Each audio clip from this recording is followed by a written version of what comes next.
Hmm. So, here we are again. What is it this time? It's a little bit of cool music, a little bit of comic book inking, and a whole lot of cool group chat. If you're in the chat, you gotta come to the show to be in the chat, right? Problem is, I don't announce ahead of time when the shows are, so I'll start doing that at some point. Hope everybody's well. I'm really enjoying just a lot of the comments and questions, and I don't know, just the vibe. I'm really just enjoying all the new friends and the cool people coming in on the show, on the chat, talking whatever. I've had several discussions recently with a lot of people that have been in the white positive movement for quite a while, and there seems to be an interest in new programming, like shows that I think are more fun, frankly. That's the leads that I'm getting, or the talk that I'm hearing, if you will. And like, I started this a while ago. I'll keep doing this, obviously, but people keep saying how much they love these cozy streams, and I'm thrilled with that. Somebody had mentioned to me that there used to be a lot more of this kind of cozy stream stuff, like some time ago, and then I don't know, everything got into like political talk show territory or something of this nature. So um, maybe people want more of this kind of like friend time, like time when you get to just sort of hang, you know. Granted, a lot of the shows out there are pretty casual to begin with, but these are my thoughts. Let's see if I can adjust the camera, maybe make it look nice. So I have, what do you call it? It's like where is it? This camera dealio. It's one of those kinds you stick on your laptop and hang it up, blah blah blah. And it just is fuzzy. It doesn't get, I don't know, it doesn't get like a crisp, clean image, and that's frustrating because I have to use my phone to do the show if I want to have otherwise, of course, go get another camera.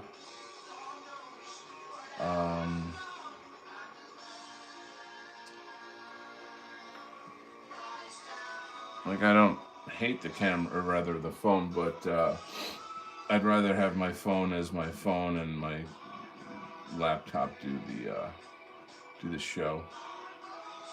Now, like the other day, I got a phone call, and I'm like, I better take that, and it turned out to be some, scam call, nonsense, But anyway, yeah. So just talking about getting some guests on. I don't like to be the guy that's always talking about doing stuff. I like to do stuff. But doing stuff depends on other people cooperating and being there, and schedules and the like, So that's all fine and well. But I don't know, when you've done a show for as long as I have, you do lose patience with that. You're like, Gotta reschedule. Uh,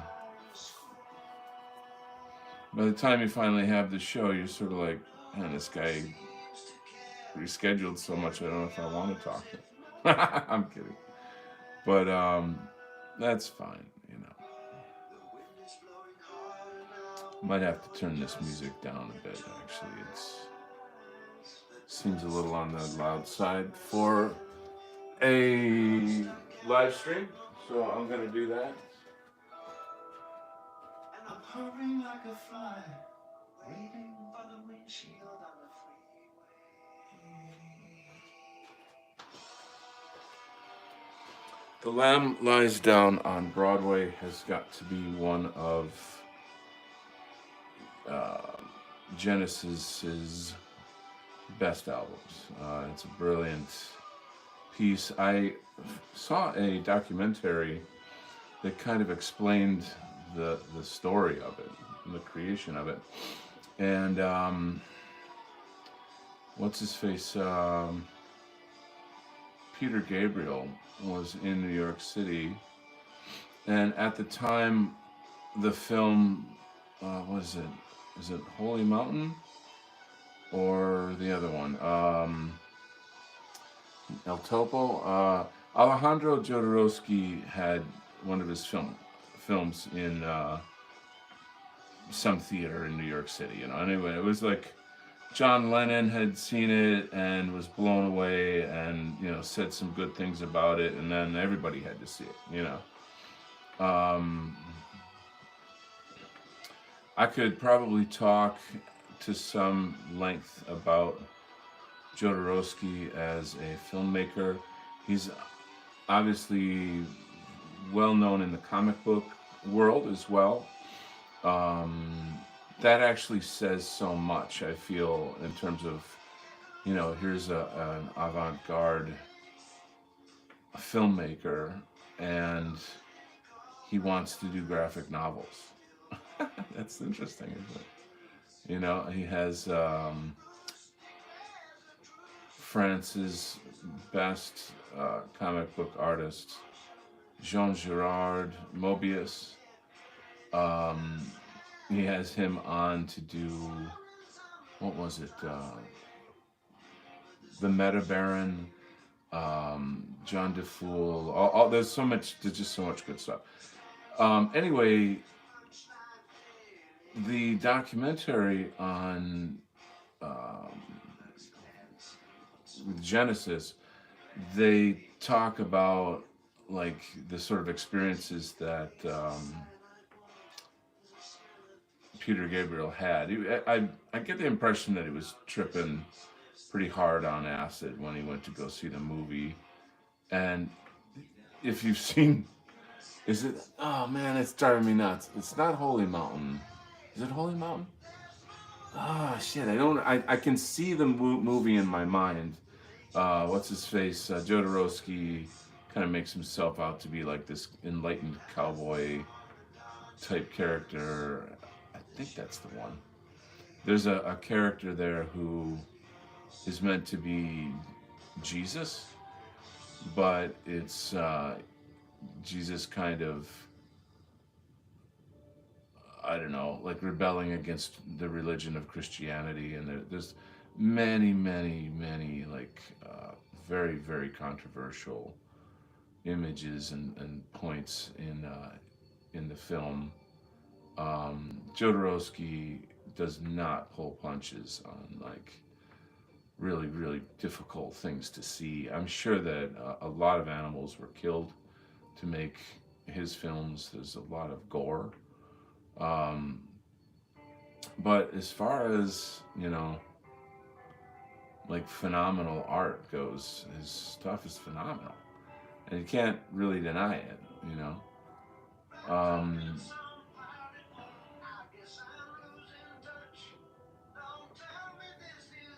I don't know.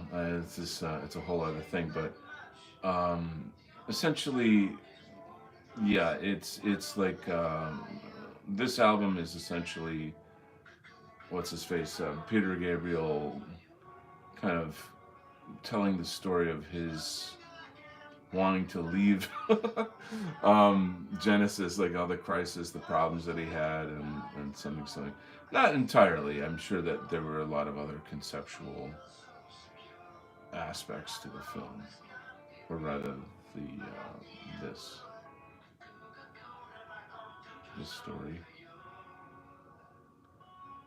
But so, like for me, music like this is very.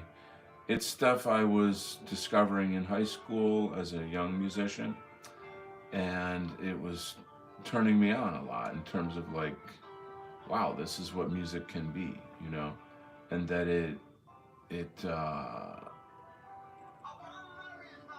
it's not just born in the USA. It's not some kind of dumb commercial music. It's thoughtful. It's avant-garde even. And that's quite for me. That was a big deal. Um,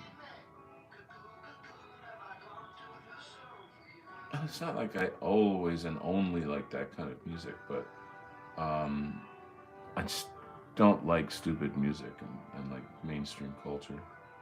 Anyway, I've been chatting to myself for quite a while here. See if anybody is here. Well, hello. Monaghan boy is here. The in call. Thank you. The in call. Thank you. We've got some savvy people in the Kent art community. That's very good. So, how I'm kind of fitting all this in is that I the whole instinct to do comics comes from a younger age in my life. So I drew ever since I could remember. Really, I wasn't like I was always drawing, right? Um, but at what point does it sort of become part of who you are? Like it's some sort of something that defines you. You know. Then it gets kind of profound, actually, and more so than that, the time that I was say learning how to draw and wanting to get into comics and then like I was young and I had a sort of a dreamer kind of thing. You're young, you have dreams. You can you're innocent. So you're innocent when you dream. And I I feel like when I draw, make art, that I'm returning to that spirit and that I'm kind of young again, essentially. And so that is pretty powerful stuff. I think maybe all of us, in some way, have a thing we do that we've loved all our lives and don't ever grow out of it. Don't ever buy into this idea like you've got to be miserable or something. Like keep your imagination, keep the fire alive.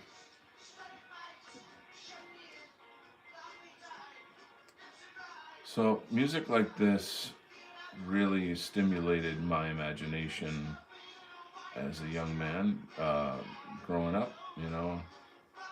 Um, Becoming an artist, and so yeah, it always kind of brings me back to that part of myself that is comfortable and safe, with doing art. You know.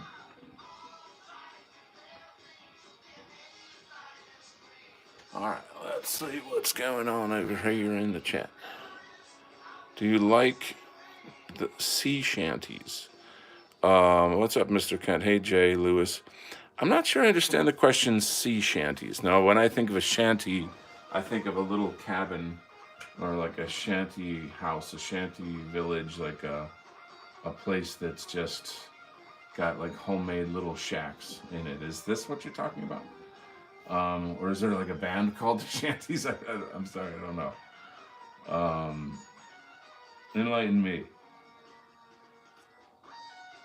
and I will answer your question.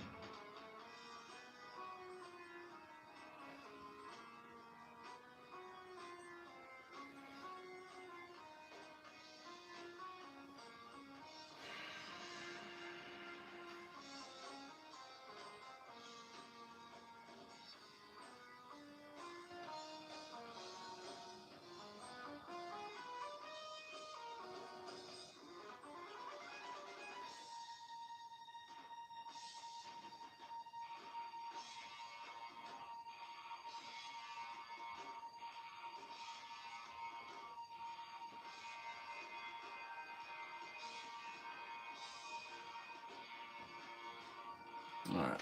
What is a shanty? Let us discover. Sea songs. Oh, nice. Um, that it's funny because the first thing that pops into mind is like traditional Irish music. Um, but I live around the Great Lakes area in America, and there's a lot of well, there's a famous song about the wreck of the Edmund Fitzgerald, which is a boat that went down, I believe, in Lake Erie during some kind of a winter storm. And it's basically like a famous song from, I think, the 60s, maybe the 70s. And every time I hear it, I feel like I'm going back in time.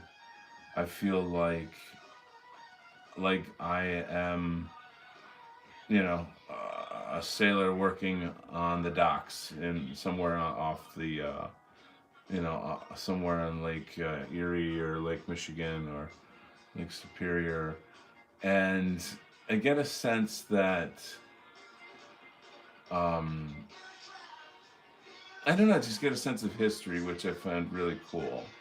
I think it's cool to have a sense of like these are my people, and whatever their experience is something like I can kind of share in that in some way. Like there's the legends essentially, and I think legends generally will kind of define a people. I have heard many good songs of this kind, shanty songs. Um, I don't. I couldn't say that I know a band or a song other than the one I just told you that that is like exemplifies what I'm talking about. I guess I would say that that kind of falls under the folk music, or maybe it's folk music. Um, I hope that answers your question. Let's see if there's more going on up here. Jay Lewis says, "Did you catch the Platonism versus Nietzsche debate between Averall and Uber Boyle on Keith Wood's channel? It was very good. I whatever the button, there's a button that says notify me because I want to see this. I hit that button. I don't recall that I got a notification because I really, really wanted to see that. Um, I feel as if Uber Boyo could be one of us. Like I don't, he's not a racialist, but I don't know. I think he seems to be like in a really cool place. He talks about some interesting ideas that seem to be unique. I like the idea that he like has some kind of a course on Nietzschean self-actualization, if I'm saying that properly, like how to use Nietzsche's ideas to actualize yourself, in the way that Nietzsche would have wanted. Um, these are ideas I'm interested in for sure. Um, but maybe you can comment a little bit, maybe say a few good points that you thought were made in there. That'd be cool. Um, I was really surprised to see Keith Woods with Nick Fuentes not long ago. I mean, that was like there was just a photo of them in I guess London or someplace. Um, Huge fan of Keith Woods. I feel as if him and I should get on a show together or something. The thing is, he's really, really, really brilliant, and I think I would just slow him down. So, not sure that's a great idea. I think it'd be a fabulous conversation. I have knowledge of things, like other people or whatever, but I'm not an academic. I am an artist, and I guess I could say I'm an academic in regards to art history, teaching art, methods of art, blah blah blah. These things. So from that perspective, I could probably, you know, bring some. Not probably. I could definitely bring some good conversation if he wanted to talk about something touching on those topics. Um, but yeah, it'd be neat. So,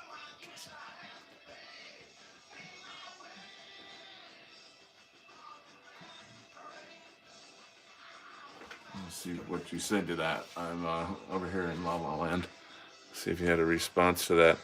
No, no, no. Okay, yes. One of my favorite things I learned was Plato was a nickname given to him by his wrestling coach. That just got retracted. Okay, sorry. Um,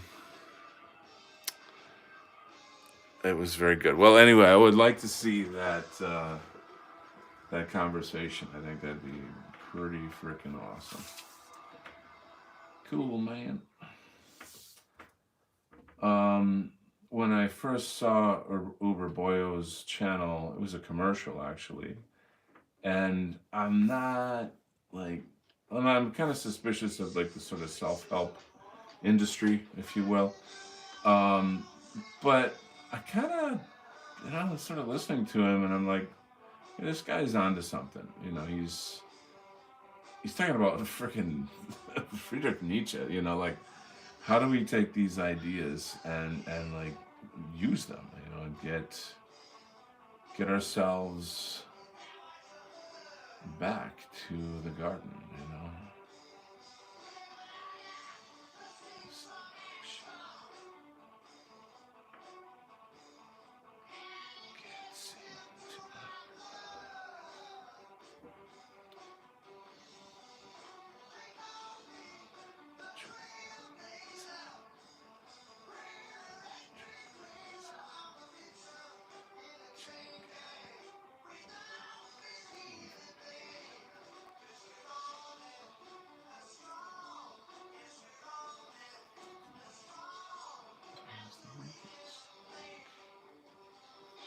I'm trying to think about what you guys might want me to talk about. I always have a lot to talk about.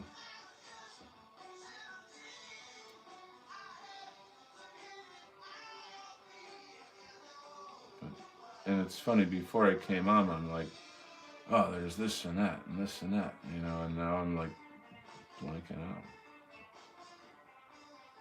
It's because I'm camera shy, I guess. It's not true. I'm just too damn handsome for the internet, that's why.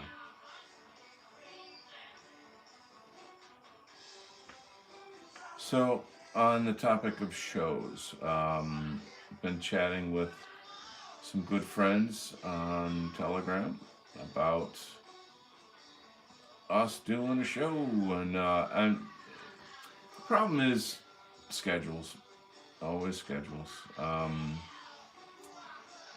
But we've just got so many cool people in this scene, and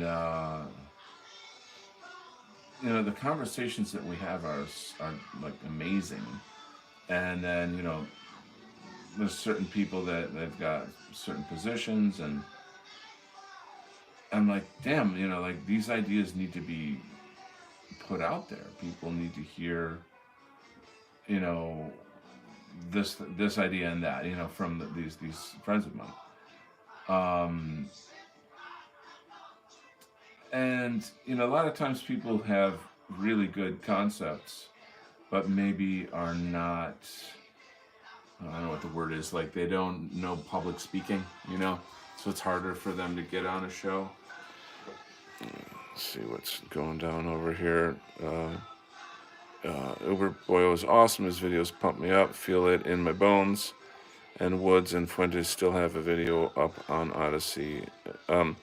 I definitely have to see that. I guess I have a kind of a theory that I feel like Fuentes is he's got a long game strategy. Like I think he sees himself as maybe taking some kind of political leadership role down the road. Um, Tough to say. It's tough to say. But that's kind of what it feels like, though.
So Scott Adams, wow, I think he's hit his limit. Like I think he can't take it anymore. He's had enough anti-white bullshit. I think he was very naive and and doing the whole, like white people stay away from blacks. Like I don't think he knew what was coming when he said that. I mean, I could be wrong, but my take or my impression on him is that he's kind of navigating this thing, trying to figure it out as he goes now. He's like taking polls and stuff, and he's smart in that he is using it, for whatever kind of marketing of his channel. Um, Turns out, like, I guess a lot of his, like, all of his hardcore fans have, like, not flinched at all, which is pretty awesome. Because he's leading the way for normies. I think that's obviously hugely significant to us.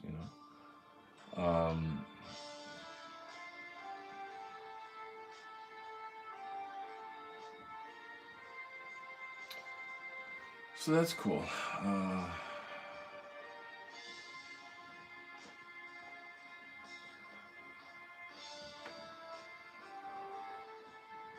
you always have to kind of take some joy in any victory that we can get, to be honest, you know. And don't be poo poo about every little thing, you know.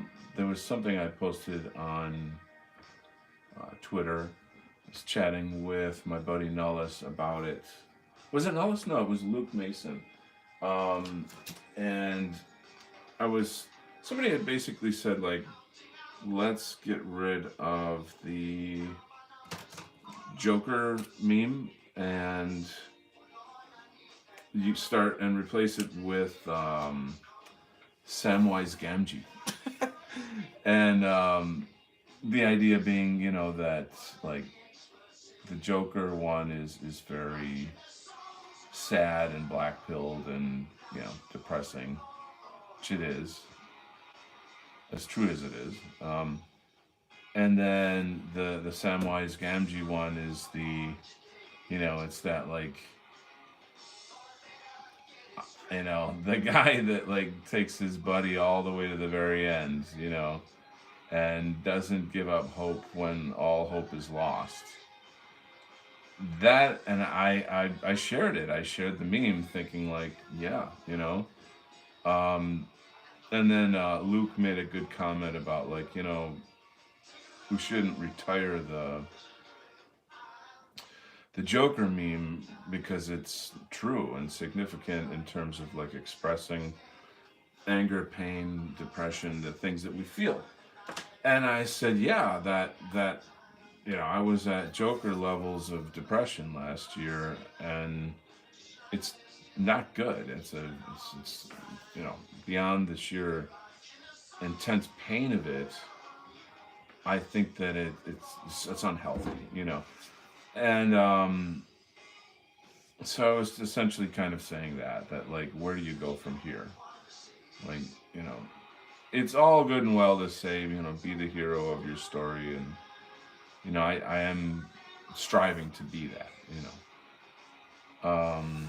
But I've had pretty serious shock in my life recently that made me come to terms, or is making me come to terms with in a sense, it's like how much I imbibe toxicity, you know. When you're in this movement, you're, you know, on top of like whatever the latest media is, the latest ideas, you know what's going on, and it's dark, and it just keeps getting darker. So it's really, really hard to be the hero, so to speak, when you're constantly being devastated, you know.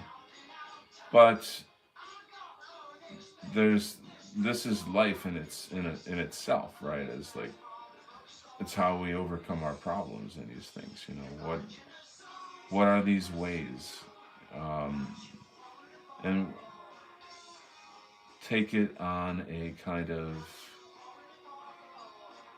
I hate to use the word spiritual because it's so hackneyed, but to take this on another level, like say metaphysical level, where you are looking at life in a sense like theater, and saying like, okay, these are actors and they're playing a role, and you know, what does it mean to me, and what is my role, and then on and on. So like there's other ways to cope, I guess.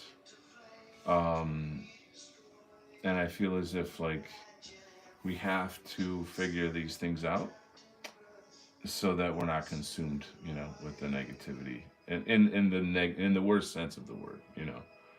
um in a sense, we're already consumed in it, so it's really more of the question of where do we go from here, I guess. So now that I've blathered enough, I will check on your comments, criticisms, how how'd your taxes go? Oh man, you just stepped in a pile of poo with that question. I got something to say. Okay, Scott Adams no longer identifies as black. That was good. That was good. Okay, see what I mean? Budgie Burgers here. Hey, okay, take the normie by the hand. Yes, that should be a song, you know? Get my acoustic out. Monaghan boy, the Arian Gosling memes are my favorite. I freaking love those. Those are great. I'm a huge fan of what do you call it? What's the movie? Space movie? Come on,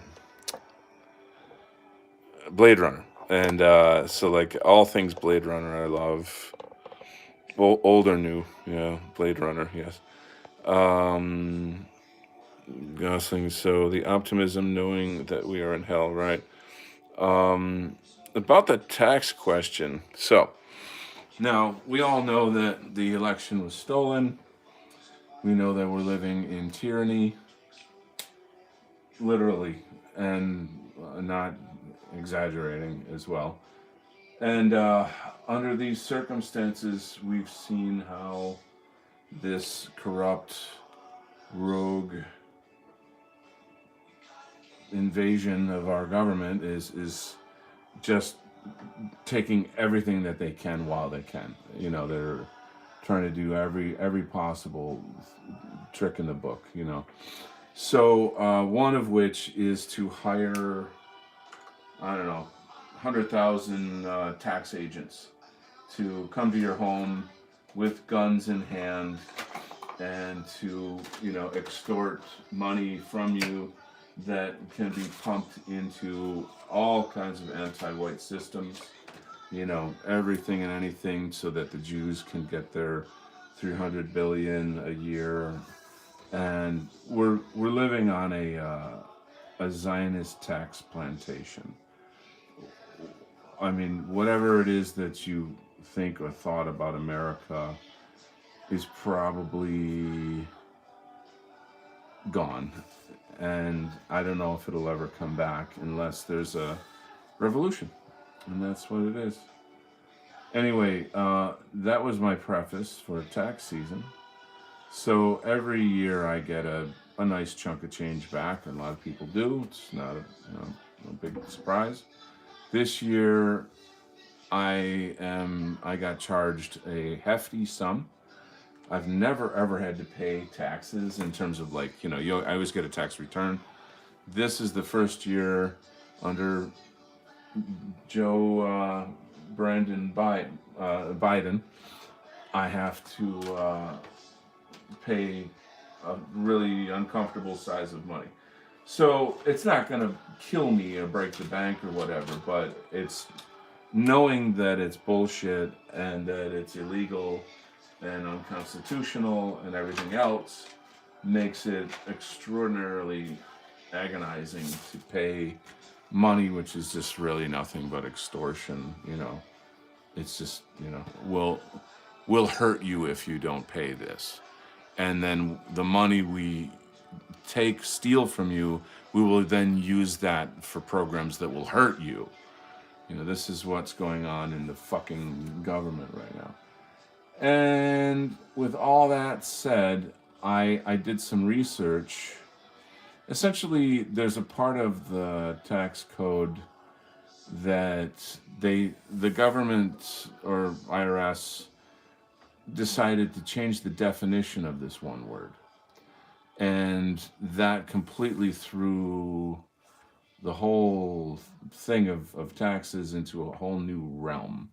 And I can only tell you this because I did a lot of digging, talked with my tax guy, and I'm like, you know, after a wild goose chase of this, that, and the other thing, I'm like, I don't have these things that they say that I have. And, you know, it's like blah, blah, blah, blah, whatever. And then he explained to me, oh yeah, that used to mean this and now it means that. So this is so indicative of the left, is the way that they use language to change so-called reality. You know, it's sickening. It's wrong. I hate it, and I wish it would stop. So I think that's kind of where I'm gonna stop on the topic of taxes for this year. I really don't have anything else to say that, and it's not like a fun topic anyway, but whatever. You get the idea. Ah, fun times, fun times. Yeah, it's funny. Here I am just talking about like be the hero in your story, man. Be the hero, man. Yeah. Um, I'm kind of mocking myself here a bit, but I don't know, dudes. It's rough out there, man.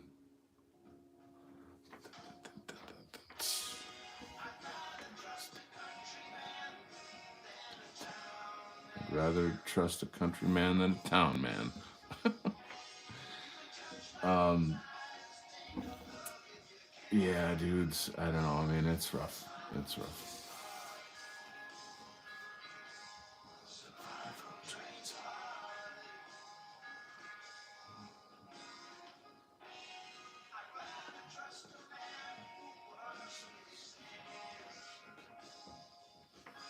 I hate it when I make like little tiny mistakes that I know that I have to go into Photoshop and fix. It's like, fuck. Check. All right, let's see if you guys are talking smack in here. What the hell's going on in here? I turned my back for 1 minute. What do we got? Budgie Burger. I've been listening to Fleetwood Mac because that's an alternative to Joy Division. Holy shit! What a contrast right there. Holy cow. Um, yeah, I'd say that's probably a better choice in terms of keeping some positivity up. I'll tell you what, I'm kind of at my sort of next phase or whatever is, and this is just between me and myself, like I don't do this publicly yet, but I'm just doing like Monty Python skits in my head. That's like my new coping method, is to just talk like John Cleese and do funny walks in the supermarket. And because shit's just ridiculous. Everything is just so ridiculous. I think the hardest part for me is just how nothing makes sense, how people behave in ways that are like, why in the hell would you bring Muslims into your country? Like, there's no reason to do that. None. There's not any in no world does that make any sense. It's rough. It's rough out there. Rough out there, folks.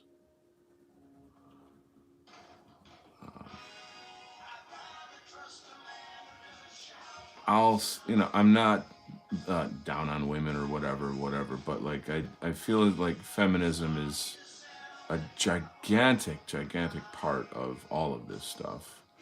Um, I feel like it's the left in a sense is largely run by women, and these are women that hate us profoundly. Like their identity is hating us, literally.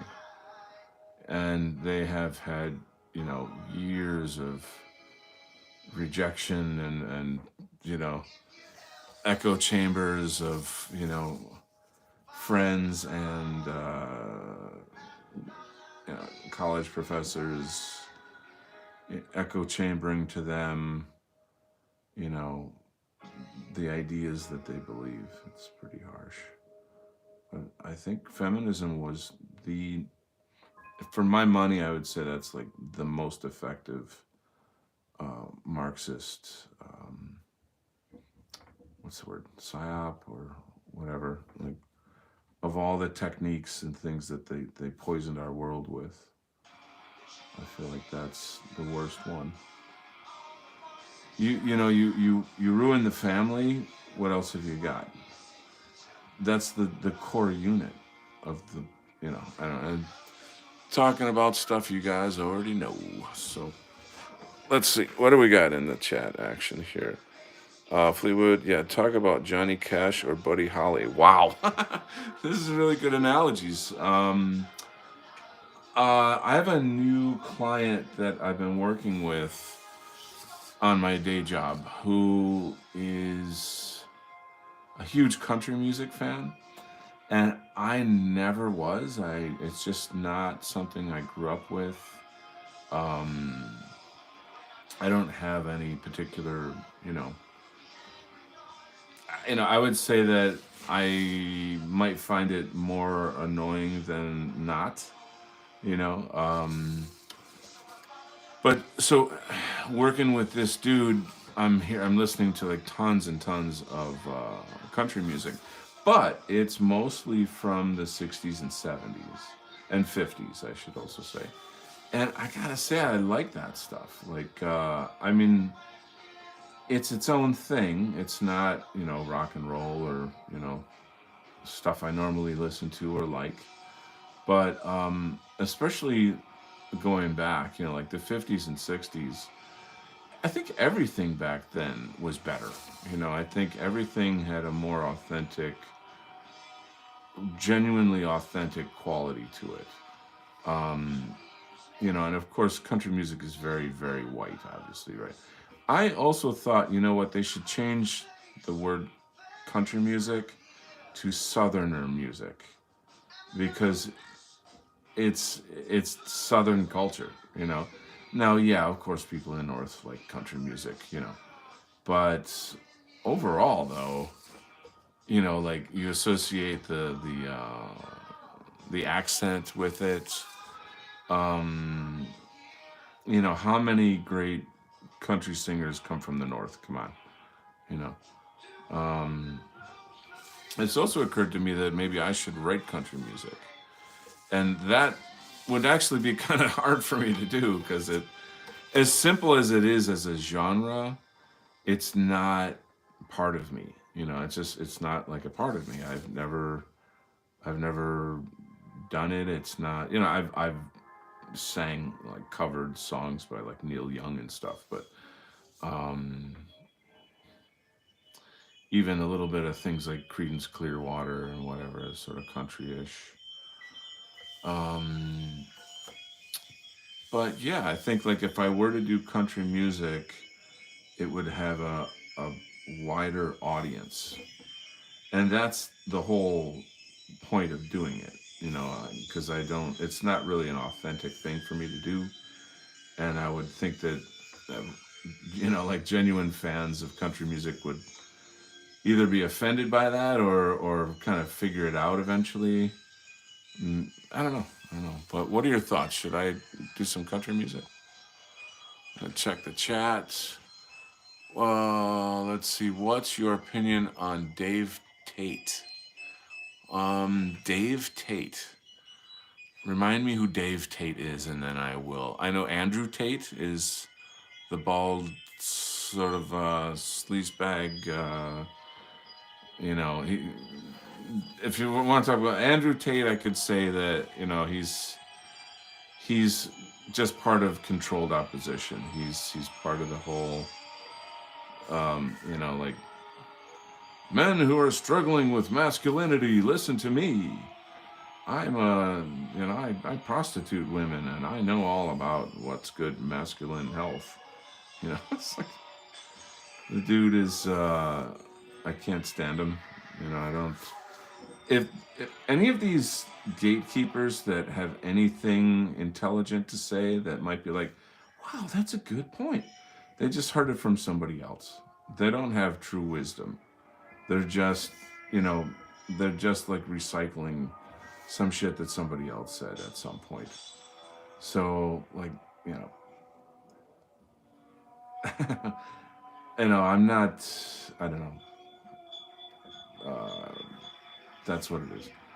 So yeah, the what do you want to say, the men's movement or whatever was actually how I came into the one of the ways that I got into the alt right or the far right, if you will. It was a very important mm, jump off space, I guess, for me and where I was with my marriage and stuff. Um, I'll tell you, I guess maybe the funniest story. I'll get to the other comments in a second. Is that it's we're going back to like 2016. Everybody's debating Hillary or Trump, and people are losing friends on the internet because of it. And I'm in there's some big thread where everybody's debating something I said on my Facebook, and I'm scrolling down and trying to read and catch up with it because there's all these people chiming in and sort of going off on all their reasons for what they believe, and I'm just trying to catch up on the thread. And I see that one of my best friends, a guy who actually was the best man at my wedding, he's speaking to somebody else about me, and he says, I don't know what the problem is with Donald. He's like, all of a sudden he's alt-right. And at the time, I didn't even know what the word alt-right meant. I had never even heard the word, and I was like, alt-right? What the hell is that? Those words will live in infamy, And so, had he not called me that, I think I would have maybe been delayed a bit to like my racial awakening. And so straight away I'm like Googling alt-right, and naturally, of course, the very first thing you get is like, Salon's new article on the dangers of the alt-right. It's just like garbage. Nazis everywhere and all that. So let's get back to the chit chat over here. What's shaking? Okay. Oops. Hold on. I only like country music from the 40s, 50s, and 60s, and some 70s. Okay, fair enough. I love country music too. Coulter Wall comes from the Great White North, Canada. Okay, I got it. Châtelet. All right, we got a little French representation in the house here. That's good. Tex-Mex, country, rockabilly. Oh, so yeah. When I was in college, I I hung out with a lot of punk rockers, and there was stuff like what's that band, the Cramps, and there's like a rockabilly punk rock crossover in the music, and my punk rock friends would show me the music. There'd be stuff they played at parties and whatever, and we would go see these bands. Mosh pits at a ska show, and this is me in my 20s. This is what I was doing, having a good time back then as an art student. And so weirdly, that's like my entrance to Tex-Mex music, is like, punk rock rockabilly. So I don't know if that's not really what it is, I guess, in its nature. But anyway, there you go. There's my answer, and I'm sticking to it. The most popular Italian comic is called Tex. It's a Western. So, since you had to bring that up, I happen to have within reach of my sweet little hand a copy of Jean Giraud or Moebius Blueberry. I've always thought that Blueberry was like a very silly name for a cowboy comic book. Like Blueberry? Like that just doesn't, like he's tough. He lives on the range. He's got a gun. His name Blueberry. Who came up with that? It's completely, I don't know. That's probably why I never knew about this until years and years later. But look at the rendering in that face.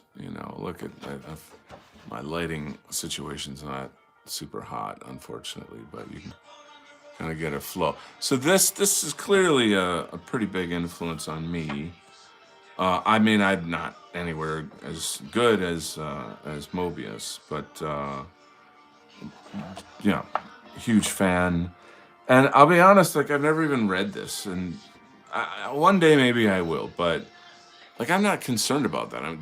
The art tells me the story, and I'm always looking for things, like so. For example, the shadow behind this guy, the composition of, say the page layout, or the use of color is a pretty big deal in this stuff.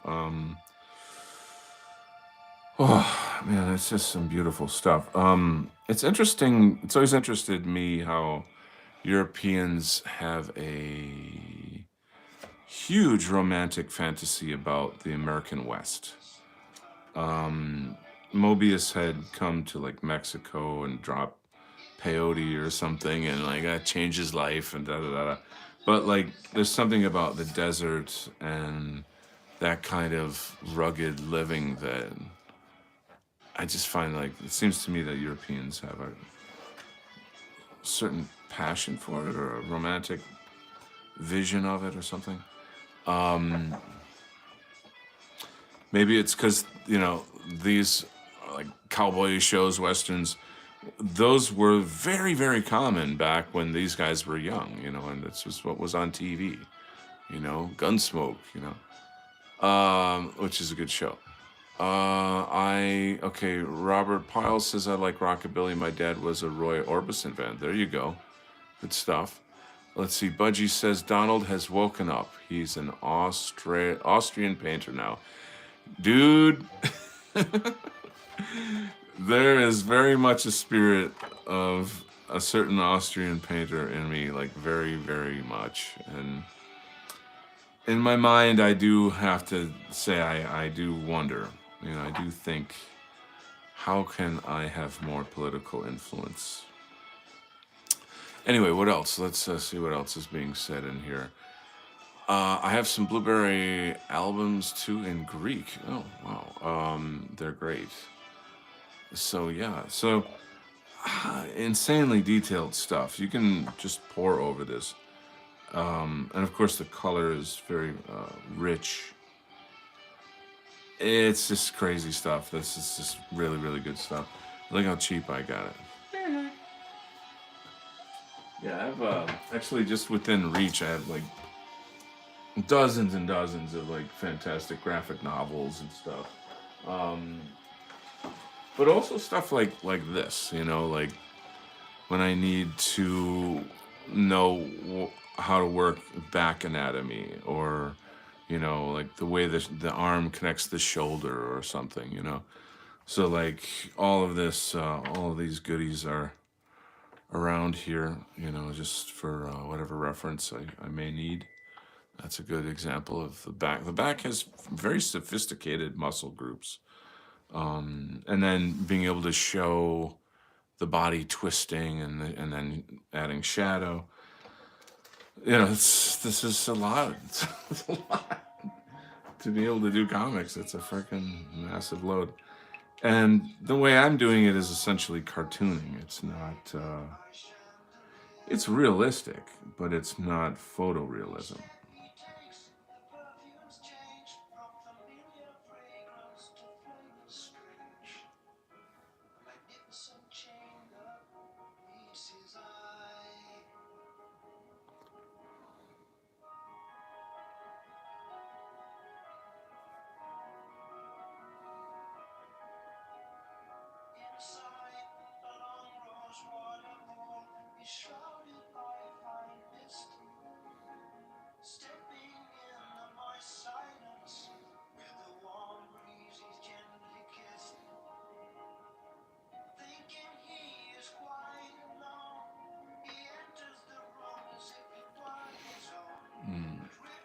see. I see a question here. What's your origin story? You Googled alt-right. Oh, I didn't finish the story. And then what? What rabbit hole did you go down when did you get red pilled on the JQ? Also, what do you think about the Austrians' art? The Austrians' art is lovely. It's I guess a bit pastel in the sense, pastel meaning that it's very tame. It's excellent draftsmanship. I feel as if like had Uncle A continued as an artist, he would have blossomed beautifully.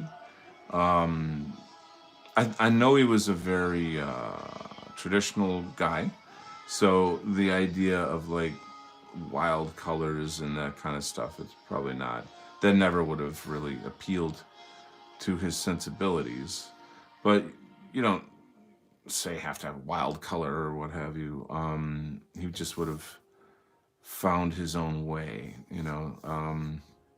It's actually a really, really good topic to like pontificate on, and it'd be like a really neat show, you know, with like if we had other people that maybe are more astute and studied on the life of Hitler. That could be a really cool show. So back to my origin. I talk a lot about myself on this channel, so I don't know if I said this or not, so I'll just, but since you asked, I'll go there. I would start off by saying that I was raised in a devout Catholic family that was very conservative. So that was always in there. You know, that it's just good parenting, basically. And I mean, also the culture of growing up in the church and that kind of stuff too. And growing up in a time and place when degeneracy was not like normal. So, you know, when you're in the arts, you're really liberal by default, you know, and I've even have, I should just try to answer the damn question. Okay, so this is around 2016. The dude says I'm alt-right. I look it up, and essentially I see it starts kind of leading me towards Richard Spencer and Jared Taylor,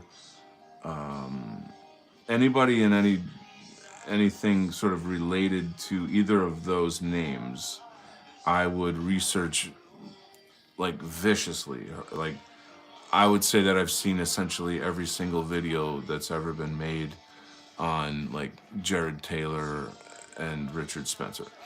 So forget about everything that you know or think today and try to go back in a time machine to 2016. I had actually seen Richard Spencer on CNN. Yeah, I believe it was CNN. And it was just like a short slice of life bit where it was like, you know, and now as we're concluding today's show, we have a young man on here who is all about, you know, white well-being or white interests and da da da da. And you know, he was very astute. He was very self-confident. You know, he had some really great things to say. And again, I had no knowledge at all of like anything to do with like white identity politics, etc. And without knowing any of that context, immediately I was like, I like this guy. He's got his head together. Like, yeah, you know, whites should definitely, you know, be proud of themselves. And like, how is that a question, you know? And so, and then later through the so-called alt-right, I discovered him again. And I'm like, oh my God, it's that dude from CNN. Yeah, I really liked that interview. Let's see what else he has to say, you know? And and then it got to a point where when I was watching Amran videos, uh, it was like I had to do it in secret. You know, like, okay, I'm gonna like turn the lights off and lock the door, and you know, because I'm gonna start learning about white identity politics, and that's very scary. You know, I can't let anybody know that I'm doing that. You know, and then I just had this like thrill of like, wow, it's like getting, it's like discovering a secret that only the FBI knows or something, and you know, oh my gosh, I can't believe there's all this like science about IQ, and you know, I mean, I could go on and on about it. It was a really cool time. It was a really exciting time, and but then I had to kind of think back, like, well, if these guys are using the term alt right negatively, there's a fucking problem here. You know, wait a second. Like, what do you? Oh, he's alt right. Like, what do you mean? What do you? You know, I didn't know what it was, so I couldn't have identified with it at the time. But then I realized, well, yeah, I'm white, so you know, I think maybe by default I'm alt right because I'm, you know, you get where I'm going. I mean, these are the early days of like not knowing anything about racial politics, you know. Let's go back and see what you guys are talking about here. The rabbit holes. When did you get J pilled? No, that came later. So the grass is always greener. Flash Gorgon hail so hard. Good to see you. Imminent rain.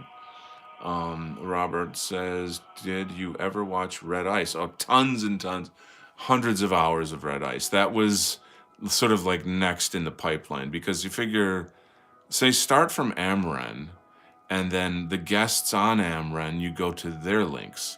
So it's like a giant spider web of linking and linking and linking into this whole network, this underground, so to speak, network of the so-called alt-right.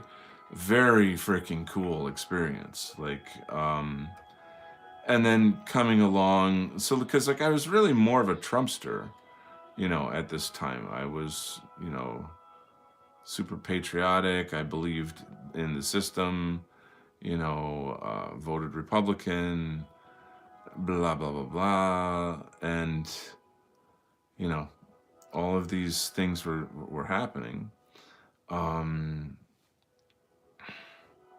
So the JQ, that's the big one. In the course of, you know, me becoming alt-right and learning that I'm alt-right and like identifying as alt-right, I would come across tons of different memes, you know, of course, like 4chan, what do you call it, poll. And it was one of those memes where it's like, I don't remember exactly, but it's like the one with the different heads that like the light inside the head gets bigger and bigger until you have like absolute enlightenment, you know, like one of those. And at the very end of the, you know, like the most enlightened view was sort of like full on National Socialism or something like that.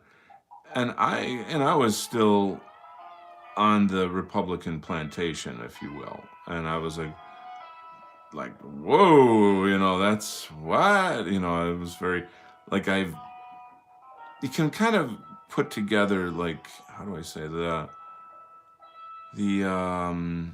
logic of it, you know. I guess at the time I felt like,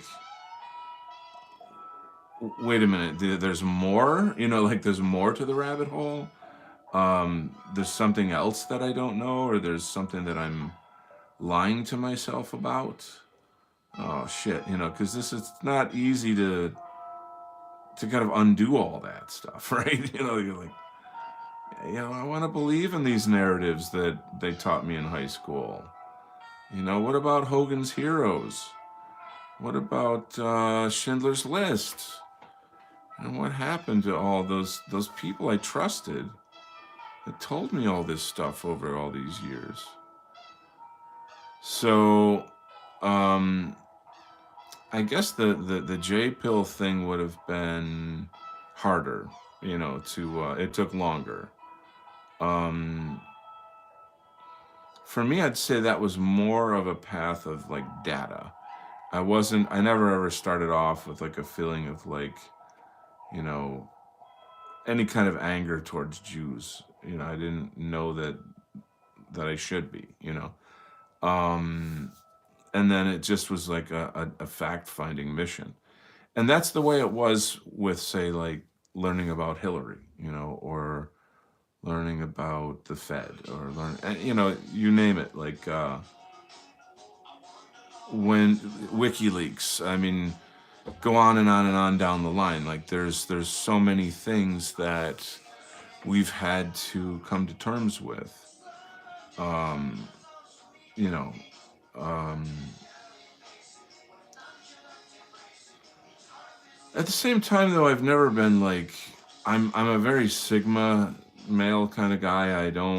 I'm never I don't fall in with groups. Um, I'm friends with groups. Um, but I'm not like a guy that's looking to join in some kind of social club and like try to get social credit points with the alpha male. That kind of I don't do that. So let's look back at some comments here.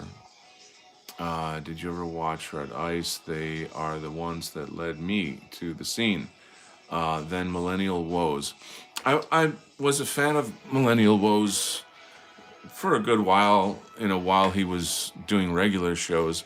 I have to be honest, they always seem very like uh, dour, and like it's the dark light and the cigarettes and I sort of like has like the character Eeyore from Winnie the Pooh. So I mean, it just was sort of a downer, and I'm like, I need a little more energy than this.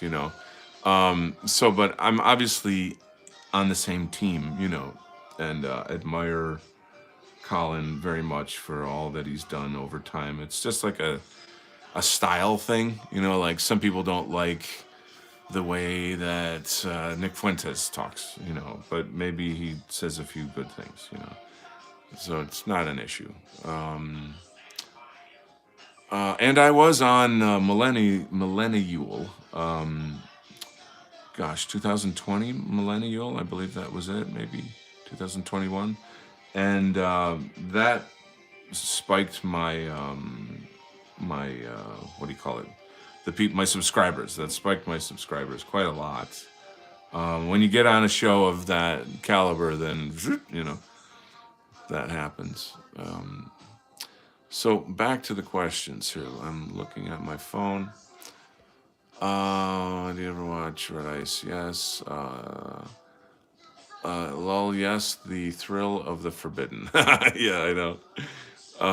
It is fun. It's pretty cool. Imminent Rain sounding the Northern Horn. Yes. Jay says, I think the most beautiful art ever made came from the Renaissance.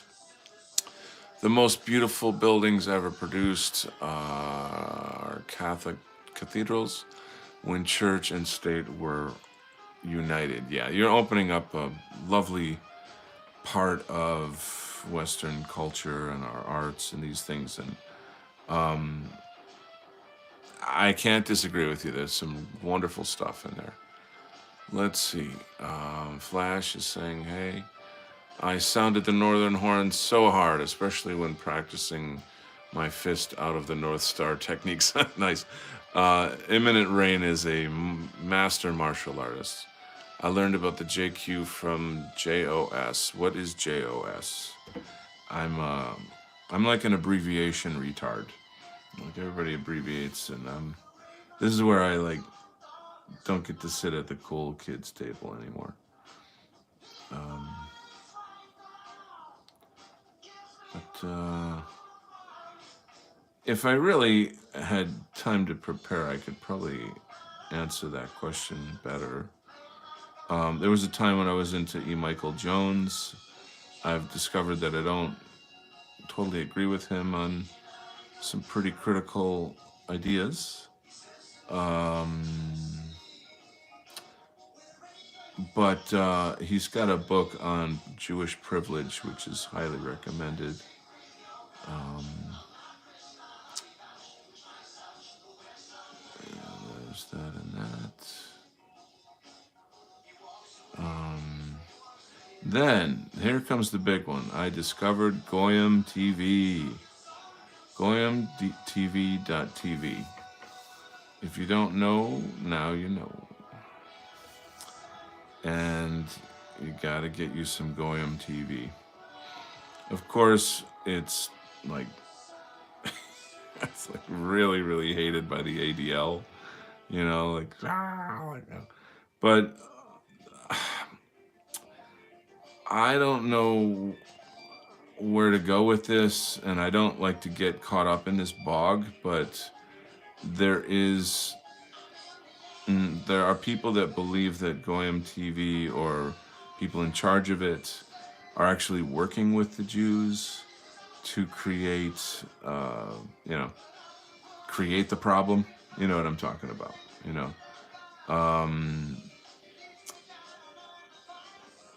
I'm not gonna say yes or no. I don't know. I don't have that data. But I was thinking that would be a brilliant. I don't really believe it because I'm like, why would you tell us all the things that you spend so much time and trouble trying to hide? You know what I'm saying?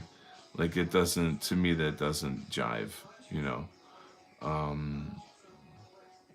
because we all know that like hiding is one of the most essential aspects of Jewish political culture, I guess. I mean, I'm sure that you guys could speak more on that topic. But yeah, it was tough though. I mean, when I got more and more informed on Jewish global hegemony, I mean, politics are one thing alone, but stuff like the blood libel, stuff like, you know, boy, we could go on and on, right? You know, there's some profoundly dark stuff happening. Noahide Law. I had I forget his name off the top of my head. There's a guy that has like a ban Noahide Law website. Had him on and learned quite a lot about Noahide Law. What's it about? And like we're seeing all of these things happen. In Florida, they're trying to make it so that you can't criticize the Jews and they'll come after you legally. You know, that's essentially Bolshevism. Like we're in early stage Bolshevism right now. So I don't like to get super dark on my shows though. I learned about the JQ from Yes. Yeah, he was very depressing, but when I first started listening to him, he talked about movies and art school. He didn't have art politics yet. Did you ever watch The Greatest Story Never Told? Yes, but I haven't finished it. I was actually watching it just yesterday. You know, it's like, what, 9 hours or something? It's pretty long. So it certainly had a gigantic influence on me. I did buy Mein Kampf. I haven't finished reading it as well. I'm a little bad at finishing books, to be honest with you. I prefer audiobooks.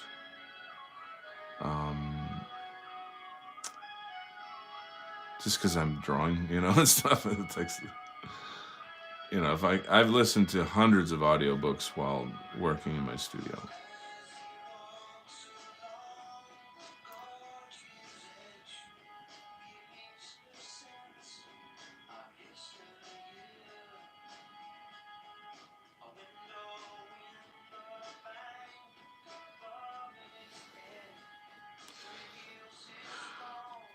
Okay, comments. Yeah, I was very depressed. Da, da, da. Did you ever watch? Yes. Did you like Gypsy Crusader?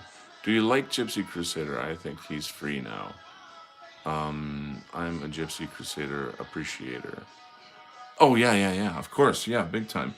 I mean, It's not my personal style to kind of talk and act the way that he does in terms of like, you know, it's essentially internet bullying, and I don't do that. I don't do that. But at the same time, there's something hilarious about a lot of that too. Uh, I know I'm kind of contradicting myself here, but I guess what's hilarious is it's just great to see somebody say what we think and express our anger. Somebody who can do that without, with like total abandon almost. We are mentally, emotionally abused every day, all day. And so, like, to not expect this type of behavior to come out is stupid and even sick in its own way. Like, you can't beat somebody over and over and over and then be shocked when they complain about it. You know what I'm saying? So, like, he embodies that anger and stuff. I really think there's something to him, too. There was a video that I caught of him. Forget what gosh, this is terrible, but it was some kind of a situation where I probably shouldn't say this unless I remember the video exactly, but there was somebody who was like super upset about something, and he kind of like, you know, put down the mask sort of, and like just started talking real with this person and helping them out through their problems. And he actually, for as much as a beast he can be, he's actually like, the impression I get of him is that like there's a really good guy in there.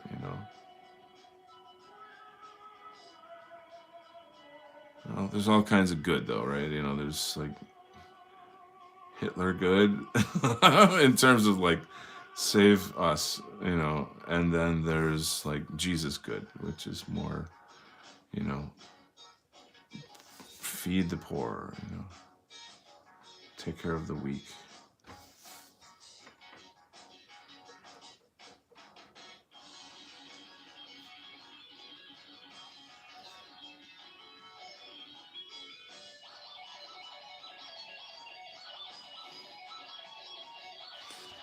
So what else is shaking in there? A lot of discussion going on here, guys. Don't forget to eat your green, friends. Yes. I'm on a new diet, actually. It's a very, very rigorous diet. If you guys have ever heard of like alkaline diet, it's essentially like an anti-cancer diet. Essentially, it create an alkaline environment in your body, and you won't allow for cancer to grow.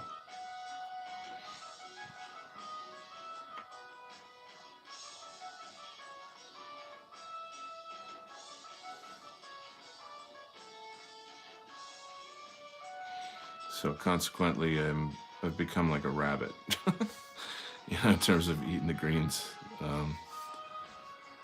In the rabbit zone now. I'm also quitting some things like drinking.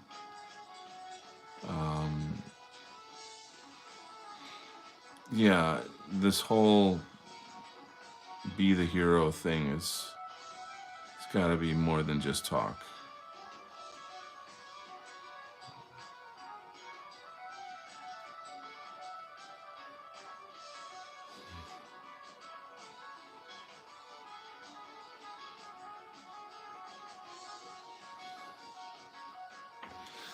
Well, I got a new problem with this. I added too many shadows. I have to figure out how to balance it out. Let's take a look at your comments. Organic baby green stuff. Don't like to get super dark. That's your trademark, brother. Well, thank you. I appreciate your comments, Budgie. That's really cool. Ritual murder of Gentiles. Oh boy, that got dark. The flow between those two comments was a little on the rough side. So when I say dark, I mean like it's one thing to say like, okay, here are the problems we're facing. Let's come up with some strategies. I don't avoid that, obviously. That has to happen, right? But dark in the sense of like I can't take it anymore, and accelerationism, civil war, blah, this kind of like that's sort of what I mean by like going dark or whatever. I don't want to really contribute to the toxicity of our situation.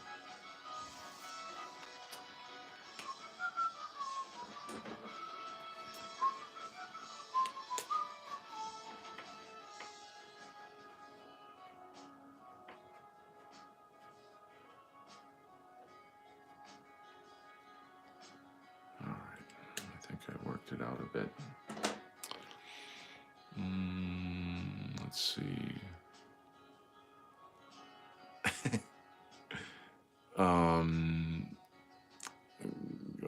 Okay, Robert is saying to Flash, the other day was St. Patrick's Day. Everything I ate that day was green.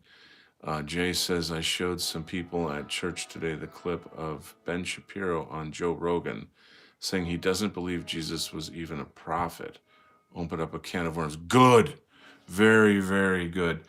Like, that's their new program is like Jesus was a Jew, and we have to make sure that Christians are protecting Jews.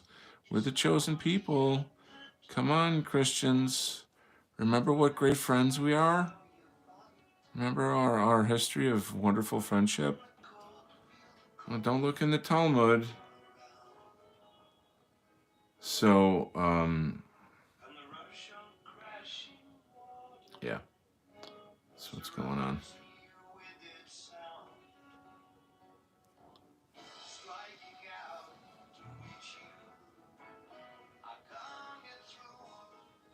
I'd say that's part of the theme of this whole book is to get Christians to open their eyes to the realities we're living in and how it's tricky stuff. So like, how do I say this? If you look at, I'd say, a lot of wars in European history, I feel as if Christianity is one of the strongest forces for getting for getting Europeans to work together for a cause. And that cause could have been, converting the Indians to Christianity or building a church or blah, blah, blah, blah, blah, blah. I mean, look at the history and you'll see, right? There's this countless examples of things that Christians did as a group for their interests, for their beliefs, their religion. And if we could only tap into that with our message, then I do believe Christianity could be used as a force to stop white genocide. And that's part of why I'm doing the book that I'm doing. That's a big part of it, in fact.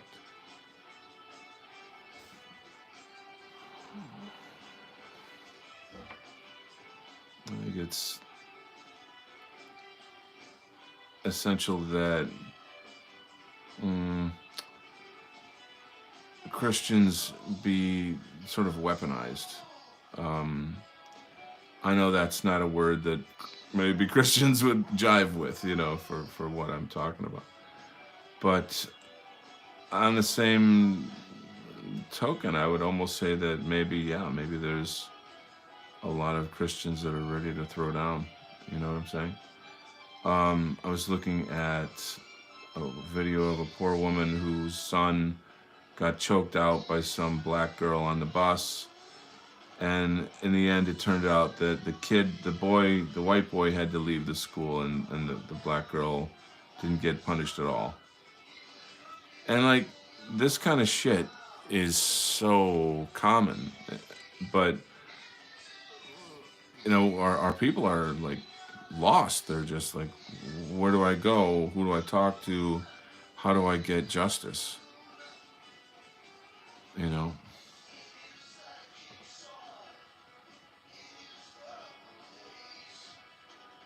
So, a lot of times in times of crisis, people turn to God and the church and etc. So, it just seems pretty obvious to me that somehow we've got to mainstream our message into Christianity. And I don't know that I'm the guy to do that, but I've got certain skills. And I know I sound like, who's the Irish actor? I have a certain set of skills. I will find you.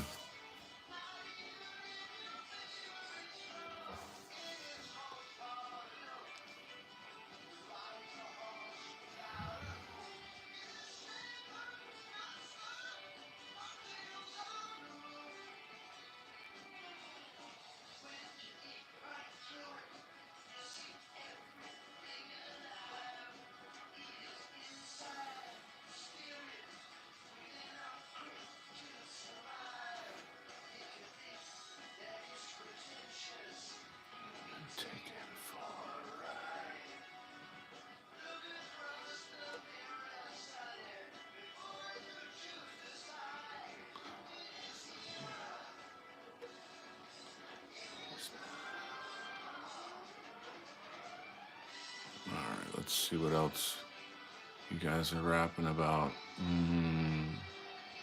I showed some people at church the other day. Liam Neeson, thank you. It's funny, I was making a joke with my son the other day about how, like, I can talk about, you know, history and esoterics and all kinds of stuff, but I can't remember the word for light bulb. I just, I don't know, it's a savant thing, I guess. I don't know. You know, it's annoying. I wish that I could have a better command of the English language.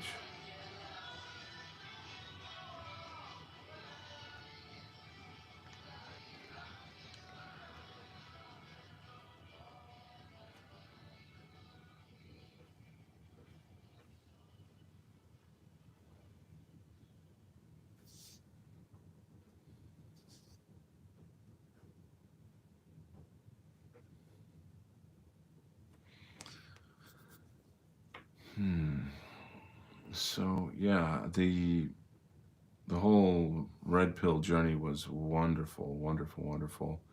Um, that's part of why I want to do a show called Meme Stash, where I just have some guests on and we go through my old meme stash and, you know, kind of have a trip down memory lane where we can have a laugh at, like, oh, do you remember when, Kofefe was like the thing to say, or, you know, anything and everything. Like, we've been through so much freaking insane shit. Um, I've got tons of memes on, like, the riots. Remember, like, the Battle of Berkeley, like that time. And some of these memes, or a lot of these memes, are actually slightly cringe now because it's like, well, you don't say that anymore. It's not cool to say, you know, owning the libtards or whatever, like, there's times change or whatever, right? Things have changed. Um, but I think that'd be a fun show.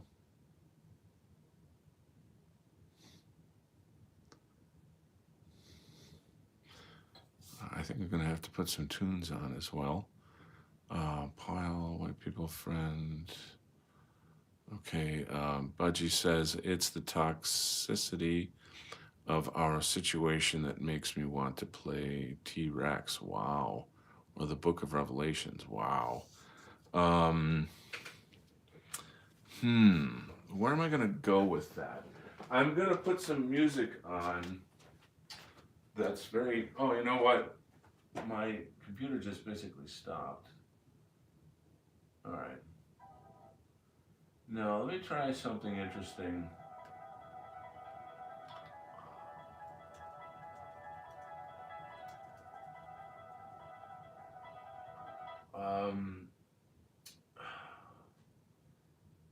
Have you guys ever seen the movie The Man Who Fell to Earth? What is the name of that album? Oh, come on.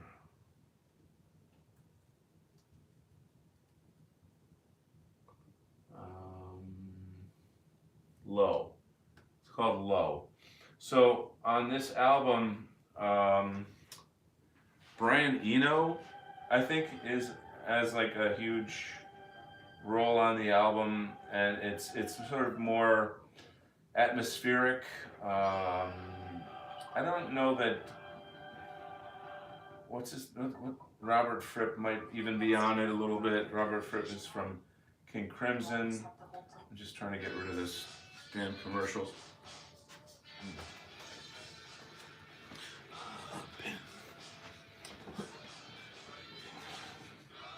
Breaking glass. I've been breaking glass in your room again, baby. That's David Bowie over there. In case you were wondering.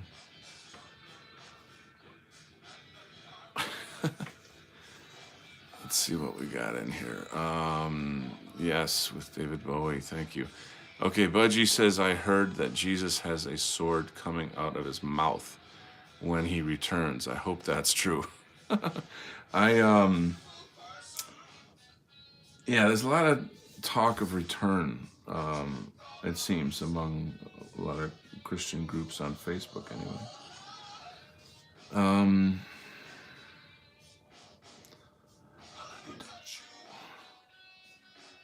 So we'll see.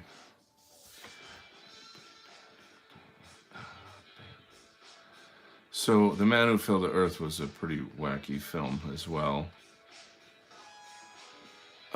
I went through a big Bowie phase in high school as well.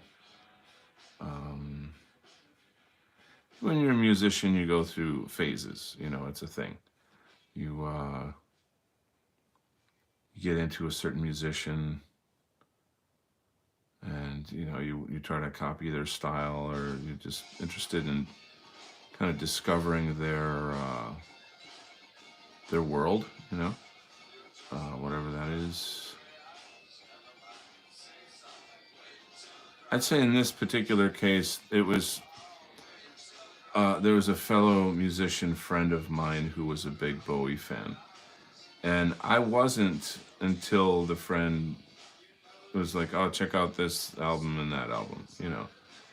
And so it was fun. It was a fun little period, you know. I never dyed my hair, though.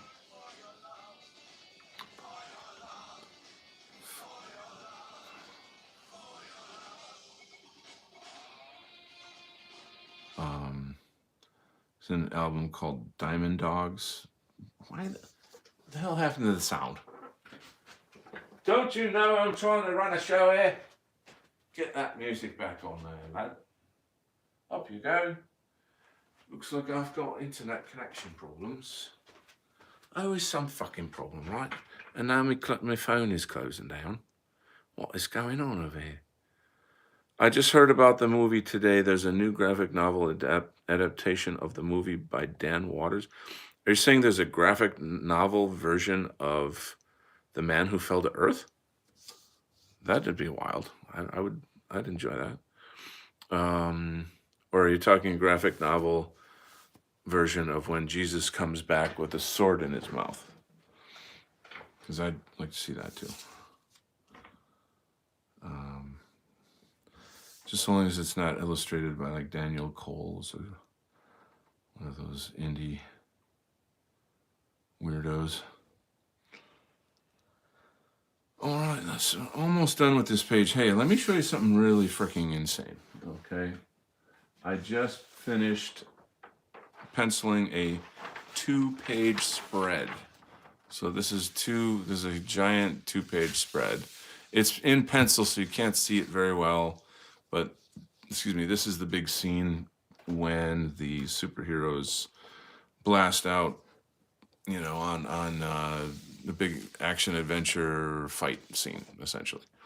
So I don't know what you can tell, you know, from your end, but it's kind of like the fun begins, you know. So that's gonna be epic to ink that. That'll be really, really cool. Make it like a really cool poster. Maybe I'll like repackage it as a poster with the book. So back to comments. Movie, yes. Graphic novel, The Man Who Filled Earth, right? Okay. I'm almost kind of like tired of doing this one here, so I think I might move on just for fun. This is page 12. So let's see if I can find page 13. I'm sure it's not far behind. See, now the music stopped again. What actually happened is the computer jammed. I don't know what's causing it to jam. I guess that means I have to sing, right? Is that it? Is that what I have to do? That's page 17. Sorry, this is going to take a minute. So I can give you something to kind of look at here. So here they're getting ready for going in. My pencils are very sloppy and like underdeveloped, and that's because I do it all in the inking. Once again, this is page 7. So we got 13, 14, 15, 16, 17, 10. Where is page 8? So this is the life of the absent-minded professor. There's page 8. I am looking for, oh, I'm sorry, I'm looking for page 11. It's page 10. I tell you, this is some glorious, glorious stuff. What the hell is page 11? I'm wondering if maybe I didn't draw it. So it looks like I didn't draw it. I'll have to double check. The Man Who Fell to Earth is a political film. It's about corporations. Please expand on that. That is a very interesting thought. It's been many years since I saw the film, but essentially David Bowie's character is an alien who comes to Earth with his wife and child. They came to Earth because their planet has no more water and they need water to survive, and then somehow or other he kind of gets swept up in like the human world, and then like one of the most disturbing scenes in the movie is he has to wear like what do you call those, like you put them on your eyes, fake eyes, what are they called, lenses, something other, contact lenses. This is what I mean about not being able to speak English. And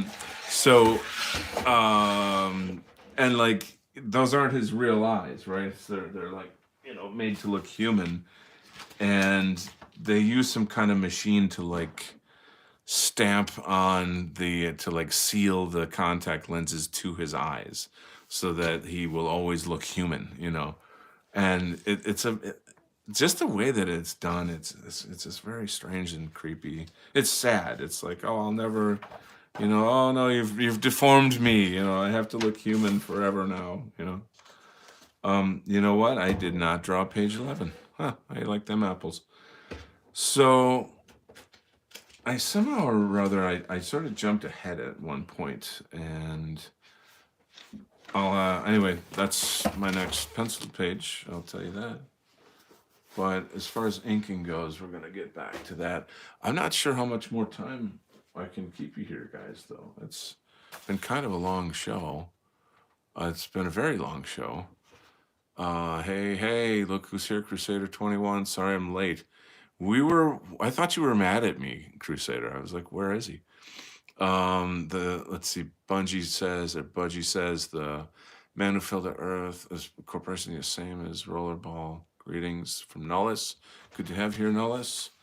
So I'm gonna have to get the tunes back on, but let's just go forward with the inking. I think maybe we'll do page 13. I like jumping around. It's kind of fun, but I'm going to try to stick to the formula here. I'm going to have to go put some tunes on, though. So let me just come on back and hit that up. Yeah, the computer's jammed for some damn reason. Let's see if we can get out of it. Get into something cool. Good to have you here, Nullis. Thanks for joining us. You know, it's a bummer that the computer it's just like, oh, I know, I lost internet connection.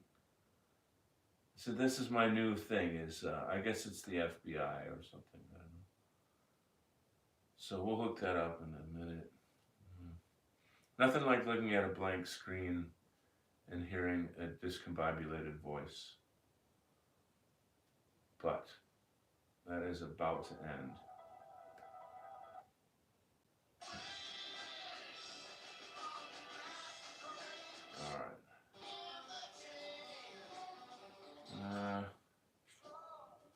All right, moving on. Let's get some water.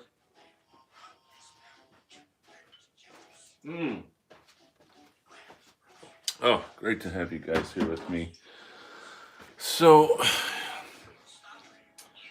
when you're inking, I like to start off with just laying out the, God damn it. I have so many tools around me, and I put something down and then I can't find it. It's annoying, but whatever. Anyway, we're gonna start with the bits. So essentially lay out the panels, and that kind of gives you the structure. What do we got here? Not mad. Oh, that's nice of you. I'm also sorry I'm late. Everything's cool, Donald. That is great. All right, so we're gonna get back in the flow of things. So I think the question earlier about like what was your rabbit hole? Like how did you come to your racial awakening? Yeah. So I always say that it really happened over years. Which is super true for me. But one of the most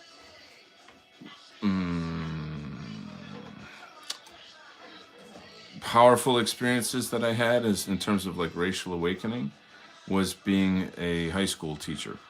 And like Nullis and I have been on a billion shows together, so we've had all these conversations like many times before. But yeah.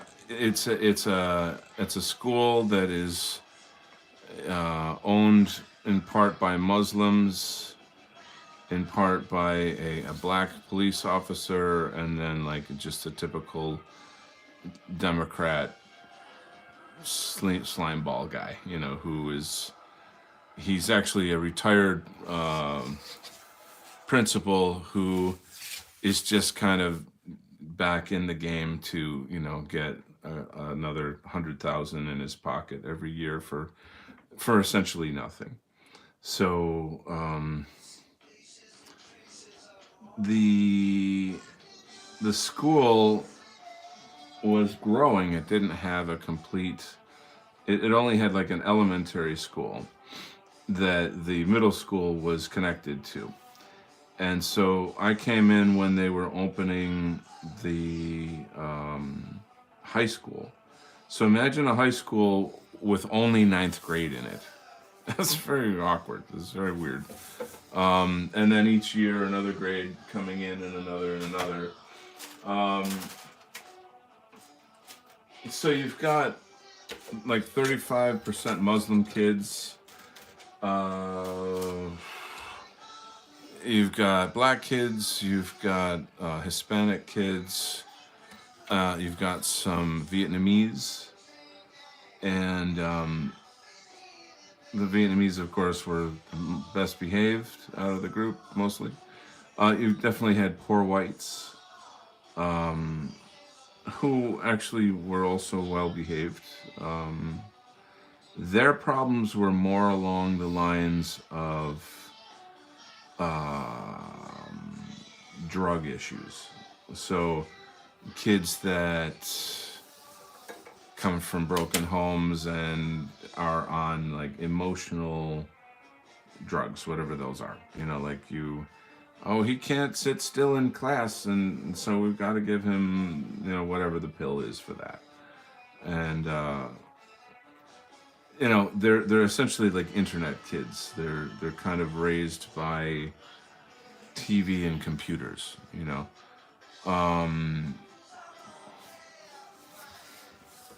And when you treat them, the white kids specifically, when you treat them like a white person normally treats another white person, which is with kindness and concern and just general politeness, then they fall right into line with that behavior. They echo it right back at you.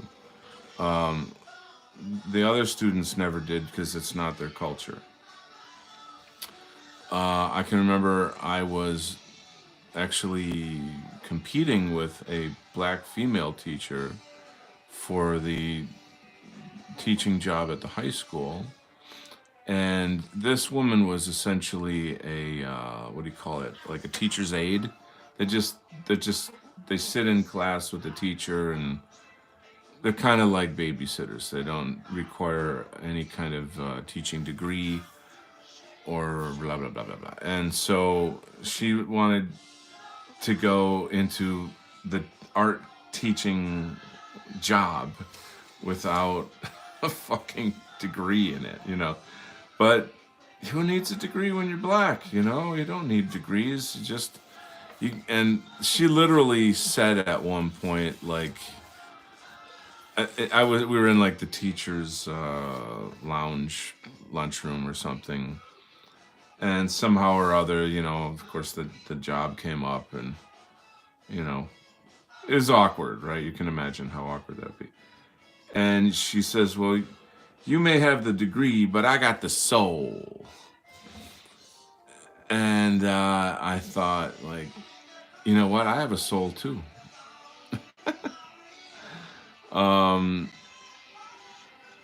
She faded away, disappeared. I don't know what happened to her, but that was the end of that.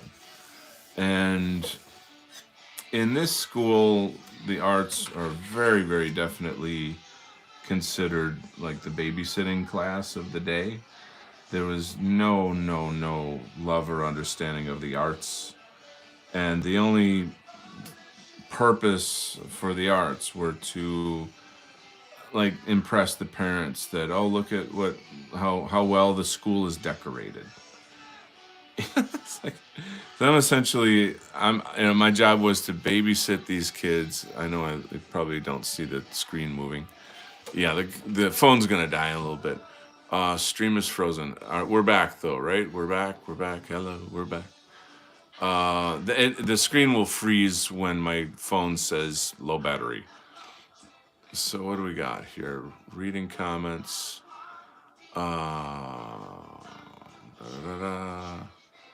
Streams from okay. Anyway, we're back. So,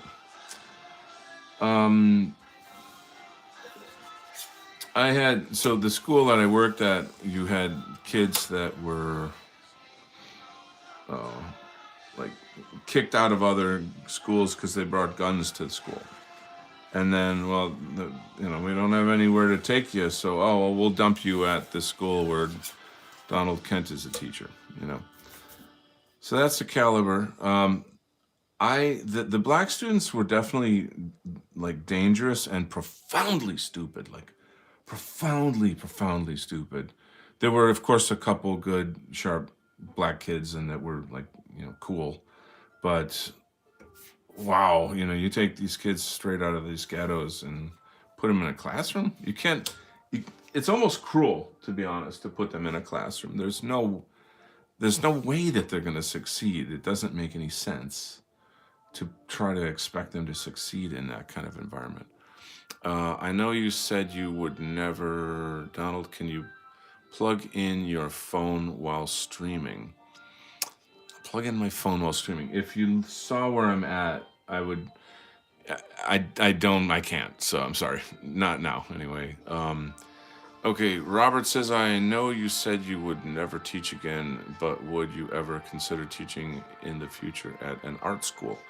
So I'm really a college professor. As far as like teaching art on a college level would have been really, really good for me. That's more suitable, where you have, people that want to be there for starters, and that are trained and have some skill and are ready for an actual adult journey, And you better fucking believe that I would definitely be teaching our stuff in that class. You know what I mean? Now, I might not, and if I was really literally at a university, and of course there's going to be non-white students in there, I wouldn't be like, white power, or whatever, Uncle A, But I would profoundly stress every day that, this is European, and this is part of the greatness of Western civilization. And then you should love and adore and protect this, So that's the idea. I would just want to say, like, the Muslim kids, I think, were the worst, though. And they were the worst because they have this kind of culture of lying and cheating that is very, very literally their culture. I mean, you literally have one moment where a student was doing something they're not supposed to do, and you catch them, and then in front of the class, they're trying to talk, didn't do nothing, that kind of thing. They're trying to talk their way out of it. And when I was new to that kind of culture and working in that sort of environment, I would give people breaks and be like, okay, well, I really don't want to interrupt class and have to write you up for detention or whatever. Let's just move on. Okay, I'll let you go. And then, like, the second that I let the kid off the hook, all of the Muslim students would burst out laughing. Like, in the most obvious way, like, you fucked that guy, basically. You tricked him. He's a sucker. And, like, to do it right to your face like that. It's like, now, the black students do that stuff too, but they're nowhere near as, like, snaky and diabolical, we know about the history of like the wars between Islam and Christianity and blah blah blah blah, all that stuff. So, like, these kids, and they're like middle and high school kids, they already know all that, and they're like, we're here to take your country, and you're shit because you're letting us.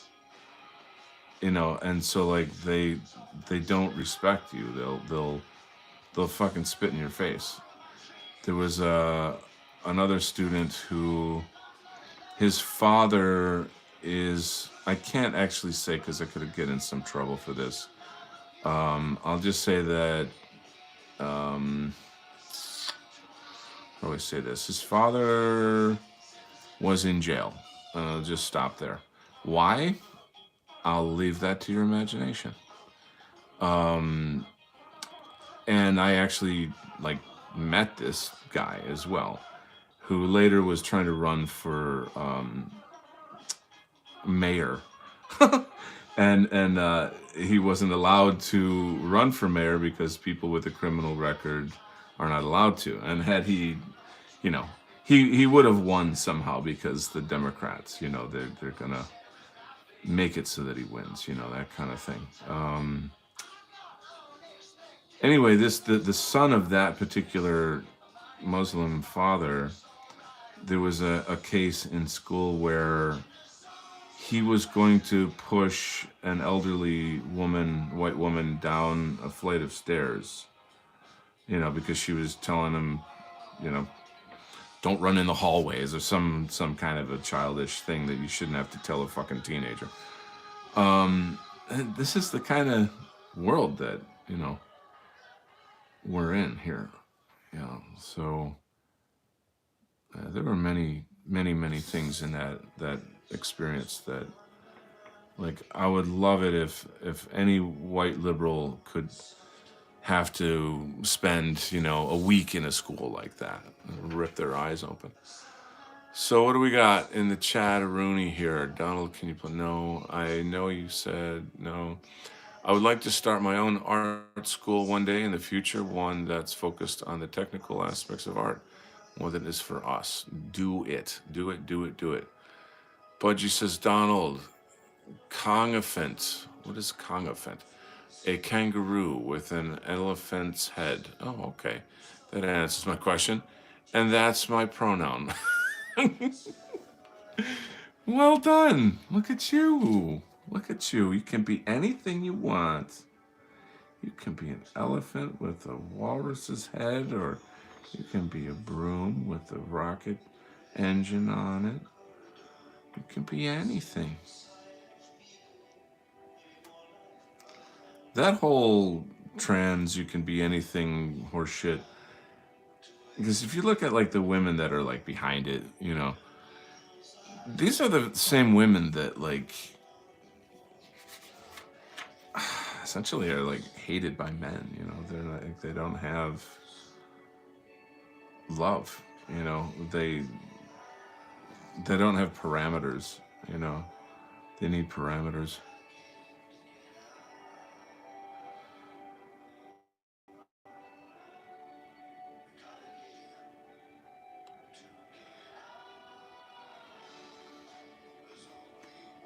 It's so Marxist, you know what I mean? The whole idea of like words define reality. Not, reality doesn't define reality, but what you call something. That goes back to what I was saying about taxes this year, Oh, well, we've changed the definition of this word and now you owe us $2,000. Oh, is that how it works? Fuckers.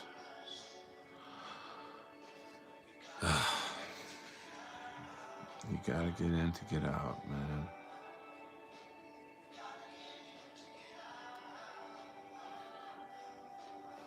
So this character here is called Max Horkheimer. And although there is a Jewish guy by that name in the Frankfurt School, it's purely coincidental.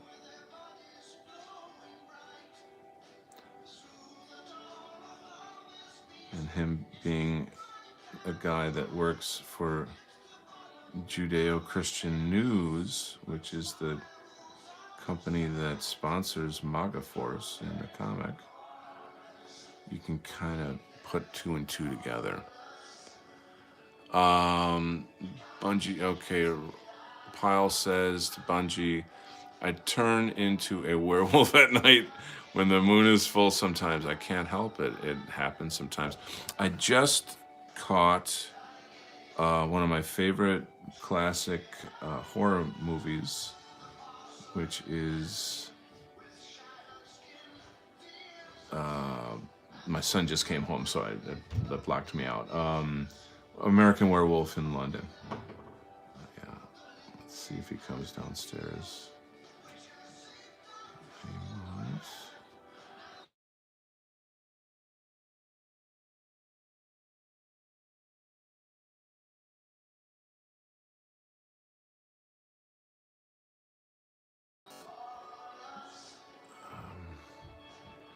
It's interesting because when you're a dad, you do the things that you say like, well, if I'm ever a dad, I'm not going to do that. I'm going to be the cool dad. And then you realize if you're the cool dad, that means there's no consequences for anything. And then you're not doing your dad job. Because there are consequences.